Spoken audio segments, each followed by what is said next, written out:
요한복음 20장 11절서부터 18절까지의 말씀 교독하시겠습니다. 마리아는 무덤 밖에 서서 울고 있더니 울면서 구부려 무덤 안을 들여다보니 흰 옷 입은 두 천사가 예수의 시체 누였던 곳에 하나는 머리편에 하나는 발편에 앉았더라. 천사들이 이르되 여자여 어찌하여 우느냐. 이르되 사람들이 내 주님을 옮겨다가 어디에 두었는지 내가 알지 못함이니이다. 이 말을 하고 뒤로 돌이켜 예수께서 서 계신 것을 보았으나 예수이신 줄은 알지 못하더라. 예수께서 이르시되 여자여 어찌하여 울며 누구를 찾느냐 하시니 마리아는 그가 동산지기인 줄 알고 이르되 주여 당신이 옮겼거든 어디 두었는지 내게 이르소서. 그리하면 내가 가져가리이다. 예수께서 마리아야 하시거늘 마리아가 돌이켜 히브리 말로 라보니 하니 이는 선생님이라는 말이라. 예수께서 이르시되 나를 붙들지 말라. 내가 아직 아버지께로 올라가지 아니하였노라. 너는 내 형제들에게 가서 이르되 내가 내 아버지 곧 너희 아버지 내 하나님 곧 너희 하나님께로 올라간다 하라 하시니 막달라 마리아가 가서 제자들에게 내가 주를 보았다 하고 또 주께서 자기에게 이렇게 말씀하셨다 이르니라. 2026년 부활절입니다. 예수 그리스도께서 죽음을 이기시고 승리하셔서 영원한 생명을 우리에게 허락하여 주셨습니다. 이 부활의 승리와 생명이 여러분 모두에게 함께하기를 주님의 이름으로 축복합니다. 가정에도 그리고 일터에도 여러분의 육체 가운데도 믿음의 자리에도 부활의 능력과 승리로 살아가는 하나님의 백성들 되길 축복합니다. 우리 신앙의 완성은 영원하신 하나님의 나라 천국에 들어가서 궁극적인 안식과 평안을 예수 그리스도와 함께 누리는 것입니다. 그래서 우리는 예수 믿고 천국 가는 거죠. 그러면 뭐 때가 되어서 나이가 들고 몸이 좀 그렇고 내가 삶에 이렇게 보면서 마무리할 때다라고 싶으면은 그때 가서 예수 믿고 구원받아서 천국 가면 되지.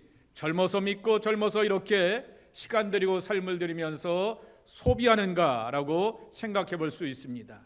그러나 오늘 제가 설교 서두에도 달아놓게 되었던 것처럼 하나님의 나라는 미리 맛본다라고 하는 것입니다. 천국이라고 하는 말도 쓰기도 하고요. 킹덤 오브 갓 하나님의 나라 말하기도 하고요. 요한복음에는 영생 혹은 생명이라고 하는 말을 쓰기도 합니다.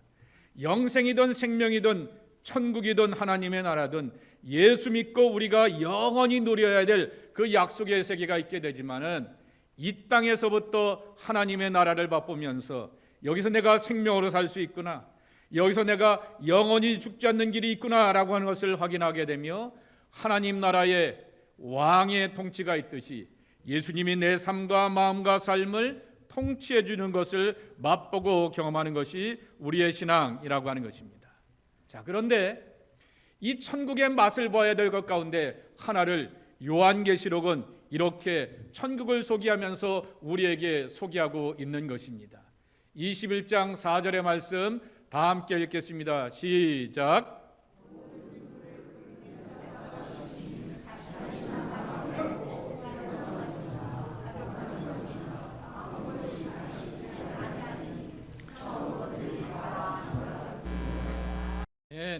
한번 따라해 보실까요? 눈물을 닦아주시는 하나님. 네, 그 눈물을 닦아주시면서 우리를 향하여서 이 땅에서 신앙생활하면서 내 눈물과 삶의 사연들을 향하여 닦아주게 되며 천국의 기쁨과 위안을 우리에게 맛보며 영원한 하나님의 나라를 기다리게 하는 것입니다. 부활의 주님께서는 자신을 찾아오게 되었던 막달라 마리아에게 살아계신 예수님과 함께하는 눈물 없는 나라의 실제를 신이 첫 모습을 통하여서 부활하신 다음에 첫 모습을 통하여 보여주시게 되었다라고 하는 것입니다. 막달라 마리아는 예수님이 안치되었던 빈 무덤을 보고 두려움과 절망 가운데서 예수님의 무덤가를 향하여서 처음 올라가게 되었는데 올라가서 이렇게 보게 되었더니 무덤에 시신이 바디가 있어야 되는데 바디가 없는 것입니다. 그래서 놀라고 떨면서 그리고 두려움과 절망 가운데서 두 제자입니다. 베드로와 요한에게 요한복음 20장 2절 말씀에 보게 되면은 누군가가 예수님의 시신을 훔쳐갔다라고 하면서 절망적으로 보고하게 되면서 다시 한번 이 빈모둠을 향하여서 두 제자와 함께 달려가게 되는 것입니다. 그래서 먼저 베드로와 요한이 정말 막달라 마리아가 말한 대로 예수님의 시신이 없는 거야 라고 하면서 안을 이렇게 지켜보게 됩니다. 어저께 새벽 예배 때도 잠깐 말씀을 드리게 되었듯이 제가 미국이나 캐나다 속에서 또 다니면서 여러 곳을 다녀보게 되지만은 예수님의 일대기를 이렇게 고려놓게 되었던 순례공원이 있는 곳은 몇 군데 있게 되는데 제대로 이렇게 좀 잘 표현해 놓은 데가 없게 됩니다. 근데 경기도 광주 오포에 가게 되면은 광림수도원이라고 있게 됩니다. 거기에 가게 되면은 예수님의 일대기를 이렇게 사역을 그려놓게 되었다가 제일 마지막에 꼭대기에 올라가게 되면은 빈무덤이 있게 됩니다. 그래서 실제로 모든 사람들이 빈무덤 안에 들어가게 되면서 empty라고 하는 것은 우리에게 말 그대로 그 말의 뉘앙스가 공허함, 허전함, 다 없다, 털렸다라고 하는 그러한 것이지만은 그 가운데서 가장 소중하게 쓰이게 되었던 것은 빈무덤이라고 하는 것입니다. 그 빈무덤을 통하여서 그 생명과 기쁨을 맛보게 하는 것인데요. 한번 올라가시면 좋겠습니다. 때가 돼서 한번 여러 번 가보시기 바랍니다. 이 두 제자와 함께 달려가면서 확인하게 되는 것입니다. 그래서 막달라 마리아는 무덤 안을 들여다보게 되면서 첫 번째 자기를 만나게 되었던 천사들과 대화하면서 자기의 슬픈 사연을 내어놓게 되는 것입니다. 이것이 바로 파워 오브 스토리텔링이라고 하는 거죠. 내 이야기를 들어주면서 거기서부터 힐링이 되고 위로가 되면서 공감대를 형성하면서 문제를 찾아가게 되는 거죠. 우리는 누군가가 나의 슬픈 사연을 들어주게 되면 그것으로 인하여서 엄청난 위안을 받게 되는 것입니다.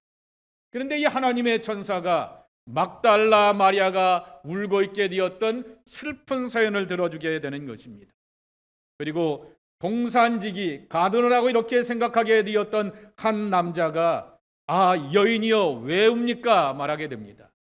요한복음이 쓰게 되었던 뉘앙스인데요, 여인이여 라고 하는 말인데 야 여자야 라고 하는 그 말이 결코 아닙니다. 매담이라고 하는 그러한 불어 속을 쓰게 되었던 사람들이 변하게 되었던 숙녀분께서는 여사님께서는 이라고 하는 그러한 뜻이 여인입니다. 그래서 여러분 요한복음을 보게 되면은 마리아를 향해서 육신의 어머니 마리아를 향하여서 요한복음 2장에 보게 되면 여자여 이때가 내 때가 아닙니다 라고 말하게 되기도 하게 되었고요. 또한 십자가에 달리셔서 돌아가심에도 불구하고 마지막에 사랑하는 제자 요한에게 부탁하게 되었을 때 마리아에게 이렇게 말씀하기를 여자여 당신의 아들이 저기 있습니다 라고 말하게 되었을 때 그 여자여 라고 하는 말도 그냥 하대하는 그러한 말이 아니라 소중하게 여인을 부르게 되면서 그런 담겼던 말의 뉘앙스라고 하는 거죠. 여사님께서는 여인께서는 왜 울고 계십니까? 라고 하는 그러한 뉘앙스입니다. 근데 한글 성경이나 영어 성경에 보게 되면 woman이라고 말하게 되었는데요, 흔히 말하는 번역이 반역이다 말하게 되었을 때 가장 전형적인 대표적인 번역으로서 담을 수 없는 뉘앙스가 바로 이 말이라고 하는 것입니다. 그러면서도 예수님께서는 그의 마음을 이렇게 들어주시게 되면서 그의 이야기를 듣게 되는 것입니다. 마리아는 자신을 존중하며 울고 있는 사연을 들어주시며 헤아려 주시게 되는 부활의 주님을 만나게 되는 것입니다. 이야기를 들어주는 심, 그게 얼마나 큰지 모르겠다라고 하는 것입니다. 책을 하나 여러분들 앞에 소개하려고 합니다. 헤아려 본 슬픔이라고 하는 C.S. 루이스가 쓰게 되었는데요, C.S. 루이스가 이전에 쓰게 되었던 유명한 명작 하나 있습니다. 고통의 문제라고 하는 거죠. 인생이 고난을 당하고 고통을 당하게 되는 것은 하나님의 마이크로폰, 메가폰이다 라고 말하게 되면서 큰 확성기를 통하여 말씀하시는 하나님의 뜻을 알아간다 라고 하면서 깊이 묵상하고 책상 위에서 쓴 글이라고 한다면 이거는 본인이 당한 문제라고 하는 것입니다. 루이스가 59살에 늦깎이에 가서 아주 어리고 어린 젊은 여인 조이와 결혼하게 됩니다. 근데 그때 조이는 이미 위암을 앓고 있음에도 불구하고 그 여인을 사랑하는 마음 가운데서 결혼을 하게 되는데, 결혼한 지 2년인가요? 3년인가요? 얼마 되지 않아서 위암이 고침을 받지 못하게 되면서 죽게 되었던 것입니다. 그때 자기의 삶 가운데서 이 책을 쓰게 되었던 것이죠. 그때 그의 마음 가운데 절망의 마음도 찾아오게 되는 것입니다. 하나님을 향하여 내가 이렇게 열심히 기도하며 우리의 사랑과 우리의 정성을 기억하시며 하나님 응답해 주실 것이다 라고 말하게 되었는데, 사랑하는 여인이 떠나가게 되었던 것입니다. 마음속 깊은 좌절을 경험하게 되고 아무도 나와 함께하는 사람이 없는 것 같다라고 말하게 됩니다. 그 책에 보게 되면 이러한 글귀가 있게 되는 것입니다. 누군가가 자신을 위로해 주게 되면 위로해 주고 정답을 아는 것처럼 말하기 때문에 그 모양이 꼴보기 싫고, 누군가가 나의 슬픔에 대하여서 냉담하여서 아무런 위로가 없다고 말하게 되면 예수의 사람이라고 말하게 되고 사랑의 사람이라고 말하게 되는데, 위로 말조차 하나 내딛지 못하게 되는 저 사람은 뭐야 라고 하면서 그 꼴도 보기 싫다라고 하는 것입니다. 그런데 그가 그러면서도 이렇게 고백하게 되는 것은, 이러한 상황 가운데서 인생에 필요한 것은 정답을 주는 대안이 아니다, 얼마나 힘들고 괴로웠을까라고 하는 공감의 심이라고 하는 것입니다. 이런 맥락 가운데서 이 막달라의 마리아가 눈물을 흘리면서 예수님 어디 간 거야 어디 간 거야 라고 하면서 앞이 보이지 않을 정도로 이렇게 안타까워하면서 예수님의 시신을 찾고 있게 되었을 때 천사가 들어주게 됩니다. 그리고 예수님께서는 다 알고 계심에도 불구하고 그를 향하여서 이렇게 이야기를 들어주시게 되었다라고 하는 것입니다. 그리고 나서는 마리아를 향하여 부르게 됩니다. 마리아요 라고 하면서 그 이름을 불러주시게 되는 것입니다.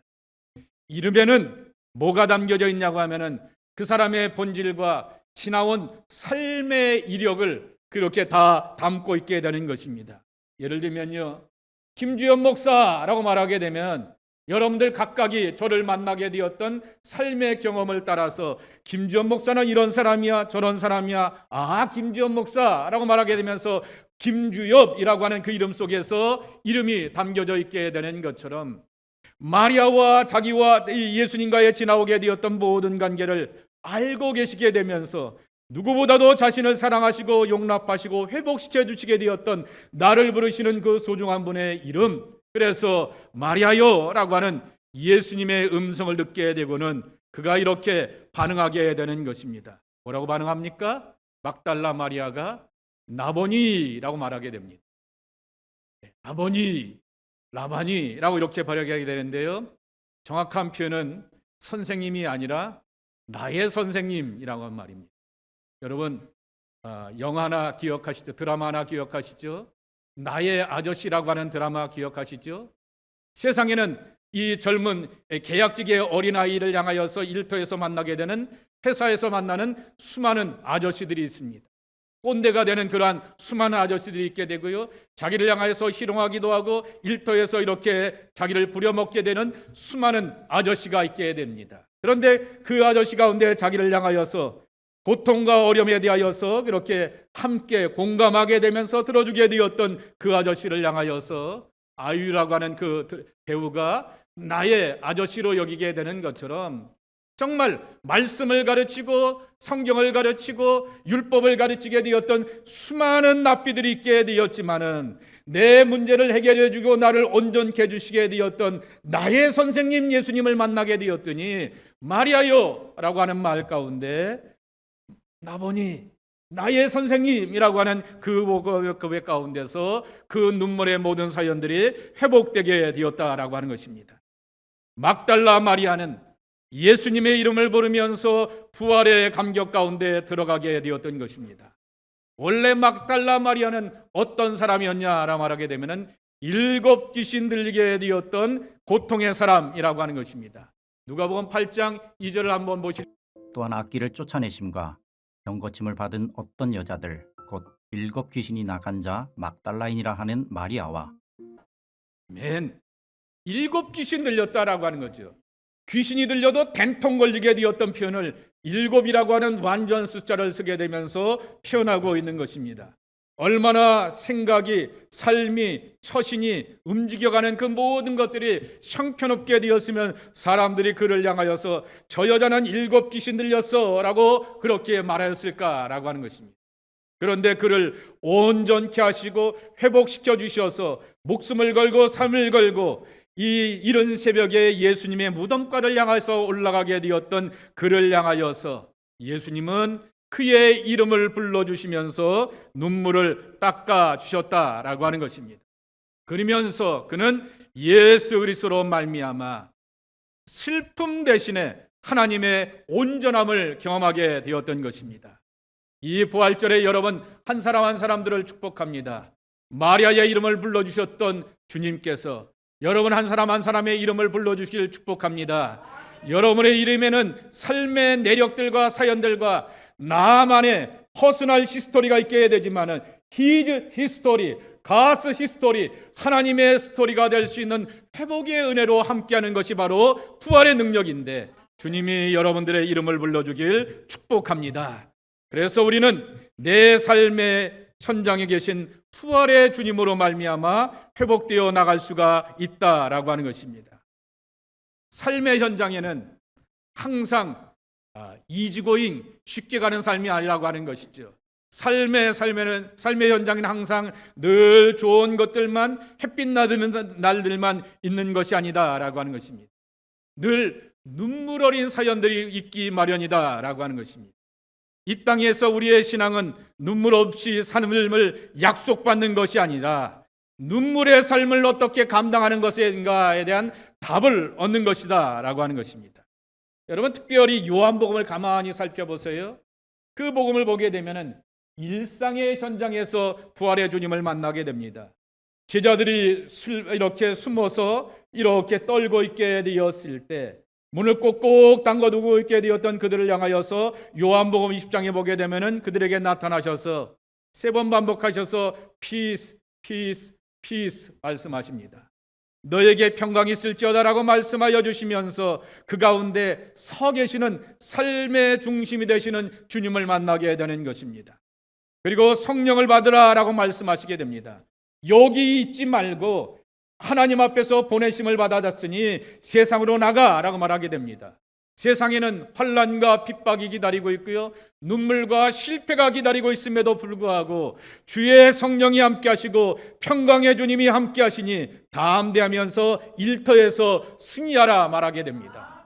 그럼에도 불구하고 베드로와 야고보와 요한은 자기들의 실수가 너무나 기억나는 것입니다. 특별히 베드로는 창피도 너무나 창피하기 때문에 그 창피한 마음 가운데서 나는 부활의 주님을 만났지만 도저히 그러지 못해 라고 말하게 되면서 옛날의 어부의 생활로 돌아가게 되지만 거기서 그 머리 찢어질 정도로 풍성한 수확을 거두게 하시는 주님을 만나게 되면서 다시금 일터에도 여전히 부활의 주님은 능력으로 승리로 함께하는구나 라고 하는 것을 확인하게 되었다라고 하는 것입니다.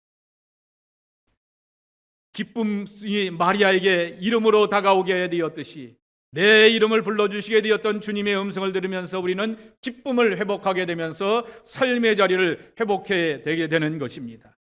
그 기쁨은 막달라 마리아에게 부활의 증인이 되게 됩니다. 목적자의 삶을 살게 합니다. 그러면서 내 삶의 거룩한 사명과 목적을 하나님 앞에서 살아갈 수 있는 자녀들이 되게 한다라고 하는 것입니다.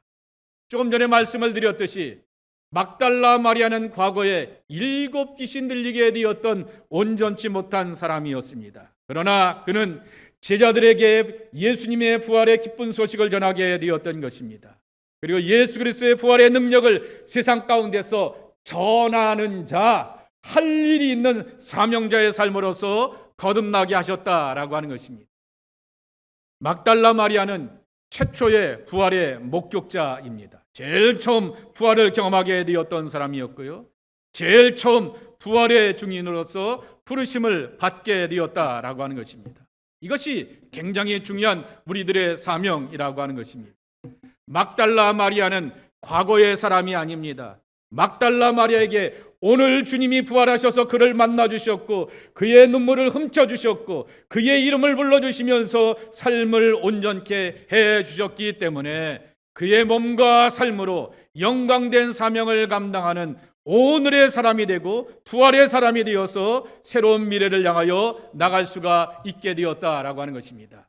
이러한 부활의 능력과 기쁨을 간직하면서 오늘부터 예수 그리스도와 함께 달라지는 저와 여러분 되기를 주님의 이름으로 간절히 축복합니다. 부활의 주님과 함께 오늘 사명을 감당하며 하나님의 일을 할 줄 아는 믿음의 사람이 되길 원합니다. 주여 우리와 함께 하시고 동행하여 주셔서 부활의 능력과 사명으로 살아가는 하나님의 거룩한 지체들 되게 하여 주옵소서. 예수님의 이름으로 축복하며 기도하옵나이다. 아멘.